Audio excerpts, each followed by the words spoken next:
Mein Name ist Annalena Bauer. Ich bin eine Karrierefrau. Sieht man doch, oder? Natürlich. Vor allem der Lippenstift.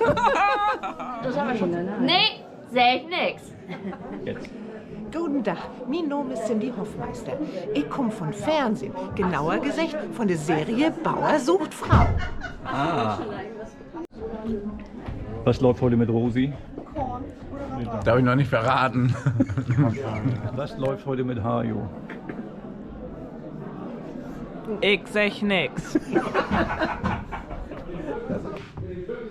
Ah, Dieter, ich sehe dich gerade hier beim Putzen. Ja. Das Los des Hausmannes. Hey Michi, ich störe dich ja ungern beim Lesen, aber irgendwie siehst du anders aus heute. Das ist nur, weil meine 3 Federn in der Bartwuchs weg sind. Ja. Ich bin's, Kurt, nicht Georg. Saft parat für den Fall, das? Können ihr wieder fleißig hier? Heute noch nicht einchecken, wir fragen erstmal nach.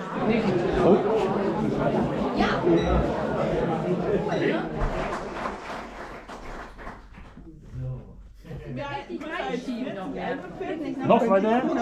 Mein C ist, der endet da. Wenn ich noch weiter schiebe, dann guckt der C. Ja, und am Ende der Vorstellung ist ein Loch drin. Am 18. Ja, aber die waren so bestellt. Soll die Musik.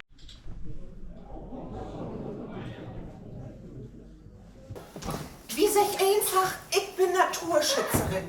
Und ich will hier bei die Natur und den Tieren filmen.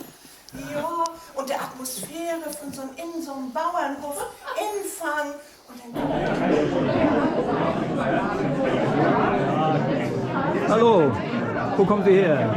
Wir kommen aus Kiel. Und wie hat es Ihnen gefallen?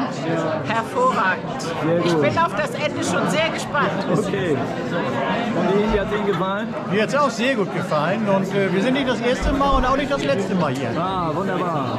Vielen Dank, viel Spaß weiterhin. Danke. Danke, tschüss.